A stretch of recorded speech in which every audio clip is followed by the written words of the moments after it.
Good morning बच्चों। Morning sir. आज प्राचीन भारत में हम बहुत ही महत्वपूर्ण टॉपिक लेके आए हैं तुम लोगों के लिए, मौर्य प्रशासन।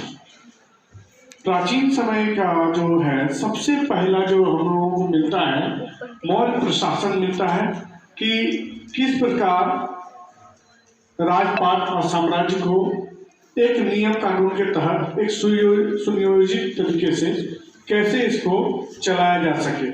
तो इसका जो वर्णन मिलता है हमको कौटिल्य के अर्थशास्त्र से मिलता है। कौटिल्य के अर्थशास्त्र से मौर्य प्रशासन के बारे में जानकारी मिलती है। तो मौर्य प्रशासन को जो बांटा गया है ये 4 भागों में बांटा गया है। पहला है केंद्रीय प्रशासन, दूसरा प्रांतीय प्रशासन, तीसरा नगर प्रशासन, ग्राम प्रशासन।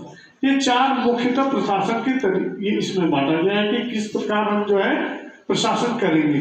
आज हम आप लोगों को इसके बारे में डिटेल से बताएंगे। इसके अलावे हैं कि सैन्य व्यवस्थाएं कैसी होती थी, सैन्य प्रशासन, और न्यायालय कैसा होता था, और उसके बाद जो है हमारा गुप्तचर व्यवस्था कैसी होती थी।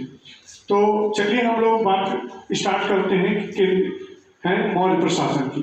तो मौर्य प्रशासन के बारे में शुरू में ही प्लिनी इतिहासकार हैं, उन्होंने कहा कि मौर्य प्रशासन एक सुदृढ़ प्रशासनिक व्यवस्था थी जिसने न केवल मौर्य प्रशासन के बारे में बताया है कि प्राचीन सभ्य लोग किस प्रकार अपने प्रशासन को चलाते हैं, बल्कि वही चीज अभी भी चलता आ रहा है। जब मैं आपको समझाऊंगा तो आप लोगों को ये फील आएगा कि उनने पुरानी जो व्यवस्थाएं थी वो इतनी सुदृढ़ थी, इतनी अच्छी थी कि आज भी वो प्रासंगिक है, आज भी वो उपयोग में लाई जा रही है।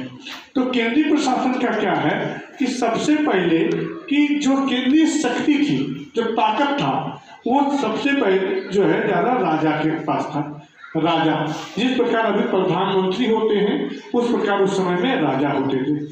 अभी प्रधानमंत्री की सहयोग करने के लिए मंत्री परिषद होती है, उस समय भी मंत्री परिषद होती थी, मंत्री होते थे। अब मंत्री को सपोर्ट करने के लिए जो है सचिव अभी भी होता है और उस समय में भी होता था।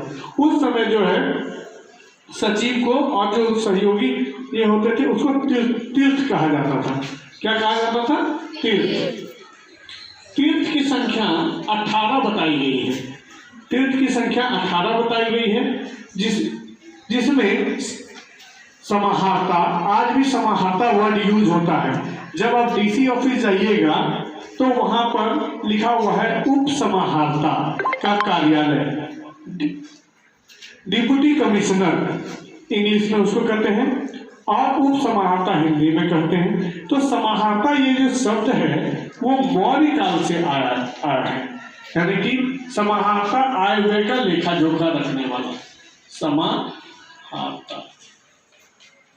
समाहर्ता उसी प्रकार है कोषाध्यक्ष, ट्रेजरी ऑफिसर, सन्निधाता। सन्निधाता ये कुछ महत्वपूर्ण शब्दावली है। सन्निधाता ये कुछ शब्दावली है। तो इसी प्रकार जो है, जो हमने आपको समझाने के लिए इसको केंद्रीय प्रशासन को मैंने बताया कि राजा इसके हेड होते थे, राजा की सहयोगी मंत्री परिषद होती थी, और मंत्री परिषद को सहायता करने के लिए तीर्थ होते थे। तीर्थ मतलब अधिकारी, ऑफिसर्स। और ये जो राजा जो थे अपने प्रशासन को अच्छी तरह से चलाने के लिए अपने प्रशासन को प्रांतीय प्रशासन में बांटा था। जिस प्रकार अभी पूरा भारत एक है, लेकिन प्रशासन की दृष्टिकोण से राज्य अलग अलग है। जैसे झारखंड है, बिहार है, उत्तर प्रदेश है, असम है, बंगाल है, कर्नाटक है, महाराष्ट्र है। तो ऐसे जो तमाम हमारे जो राज्य हैं उस जमाने में भी ऐसे राज्य होते थे जिनको प्रांत कहते थे। ठीक है, प्रांत। तो प्रांत कितने भागों में बटा था? प्रांत तो उस समय में, अशोक के समय में, मौर्य के प्रशासन के समय में 5 भागों में बटा था। उत्तरापथ यानी कि उत्तर का दिशा का उत्तरापथ की राजधानी तक्षशिला थी, जो अभी तत्काल में पाकिस्तान में है। तक्षशिला अभी तत्काल पाकिस्तान में है। उत्तरापद की राजधानी तक्षशिला, पूर्व की राजधानी पाटलिपुत्र यानी कि पटना। दक्षिण भारत में अशोक ने जो है कलिंग का विजय किया था, ठीक है। तो कलिंग विजय जो किया था, आपका कलिंग की राजधानी कहाँ है? तोसली। कलिंग विजय क्या? दक्षिण स्वर्णगिरी कर्नाटक के पास है, कर्नाटक स्वर्णगिरी। तो स्वर्ण दक्षिणापथ यानी दक्षिण भारत, दक्षिणापथ की राजधानी स्वर्णगिरी। स्वर्णगिरी अभी वर्तमान में कर्नाटक में। और बीच में अवंती उज्जैन, अवंती की राजधानी थी उज्जैन। यानी इस प्रकार संपूर्ण भारत जो है इस प्रकार था कि मौर्य काल में अगर देखा जाए, अगर हम नक्शा भारत का बनाएंगे, अगर हम भारत का नक्शा बना लें तो आपको पता चलेगा कि अफगानिस्तान बॉर्डर से लेके भारत के कर्नाटक, पूरब में पाटलिपुत्र, इधर आपका लगभग गुजरात और ये जो है मध्य प्रदेश का इलाका है उज्जैन, वहां तक जो है मौर्य प्रशासन फूला विस्तारित था। अब देखिए, प्रशासन को अच्छी तरह से चलाने के लिए छोटे छोटे इसमें बांटा गया था कि सबसे छोटा जो है, छोटा गांव होता था, एक गांव के मुखिया जो प्रशासन चलाते हैं, हेड होते हैं, उसको ग्रामीण कहते थे, ठीक है। कई ग्राम मिलके संगणक कहलाता था। यह संगणक का हेड गोप होता था। जैसे अभी तुम लोगों का सरपंच होता है, कई संगणक मिलके खरवाटिक बनते थे, खरवाटिक का हेड खरवाटिक होता था। कई खरवाटिक मिलके द्रोणमुख होते थे, उसके हेड को द्रोणमुख कहते थे। कई द्रोणमुख मिलके स्थानीय होता था और स्थानीय का हेड को स्थानिक कहते थे।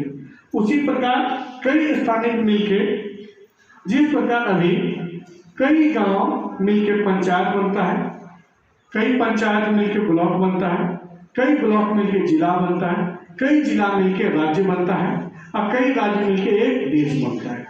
तो यही कॉन्सेप्ट उस जमाने में भी चली आ रही थी।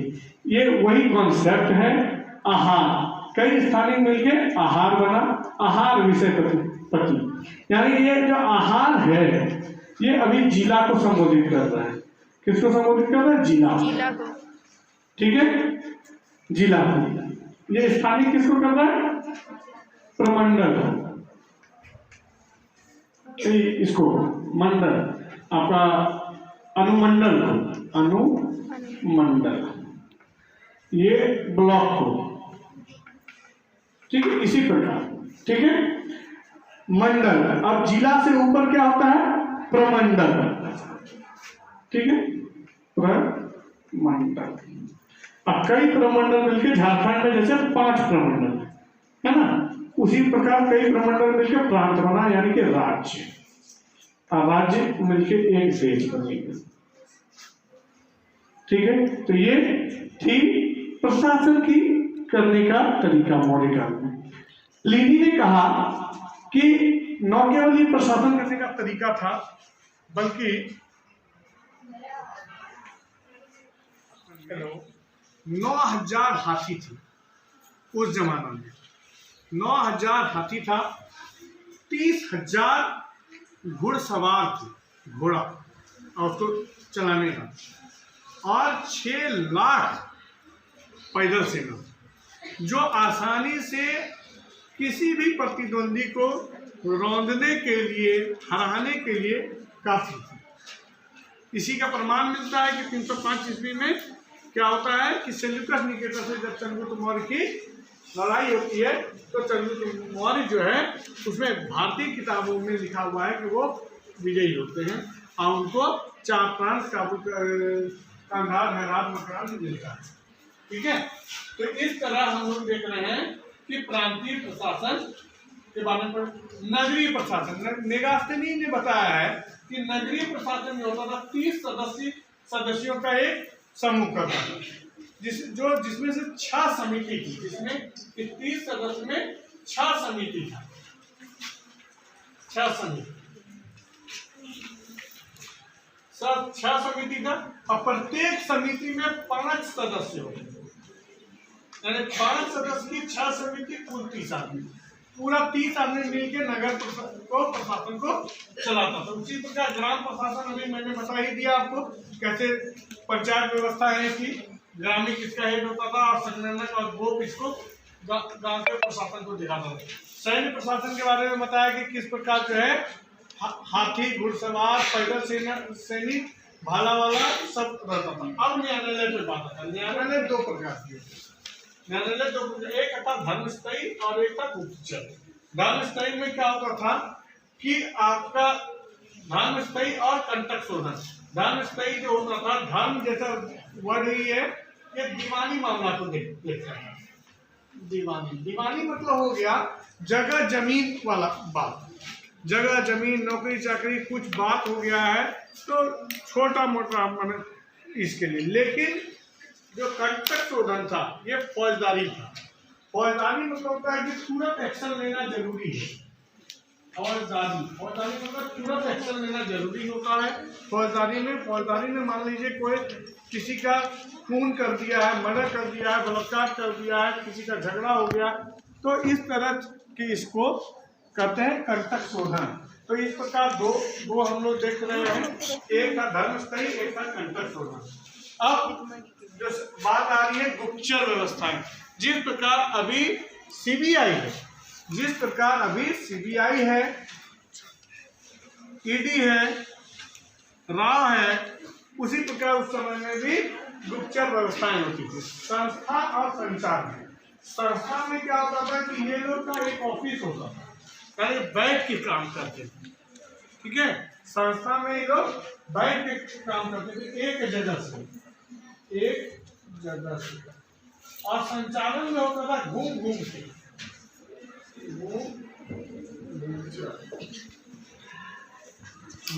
कर गुप्त की बातें पता लगाते थे। अब नेक्स्ट जो आता है वो राजस्व, कि आखिर मौर्य प्रशासन का पैसा कहाँ से आता। तो मौर्य प्रशासन का राजस्व का जो भाग था वह 1/6 से 1/4 भूमि का था। उस जमाना में भूमि का बहुत ज्यादा वैल्यू था, तो आज भी है। तो भूमि में जितना अनाज उत्पादन होता था उसका 1/6 हिस्सा, यानी कि 6 बोरी अगर उगाया तो 1 बोरी देना पड़ता था टैक्स। ठीक है, तो 1/6 भाग जो है आपका से लेके 1/4 भूमि का था। उसी प्रकार नगर से जो प्राप्त होता था उसको दुर्ग करते थे। ठीक है, जनपद की आय को राष्ट्र करते थे, फूल और खेतों से आय को सेतु करते थे, और मवेशी, गाय, बैल, बकरी, सांड, इस सब चीज से जो प्राप्त आय होता था, यानी कि जैसे अभी भी बकरी बेचते हैं तो पैसा आता है, तो मवेशी का टैक्स लगता है हटिया में। तुम लोगों को पता है कि नहीं, अभी भी टैक्स दिया जाता है, तो उस प्रकार के टैक्स को दर्ज करते थे। तो आज हम लोगों ने देखा कि मौर्य प्रशासन के बारे में पढ़ा। मौर्य प्रशासन के बारे में हमने केंद्रीय प्रशासन, प्रांतीय प्रशासन, नगर प्रशासन, ग्राम प्रशासन, सैन्य, न्यायालय, गुप्तचर व्यवस्था और राजस्व के बारे में आपको डिटेल से बता दिया है। उम्मीद है कि आप लोगों को समझ में आया होगा, और आप इससे विस्तृत जानकारी लेने के लिए आपको मैं PDF भी इसका बना के भेज दूंगा। धन्यवाद।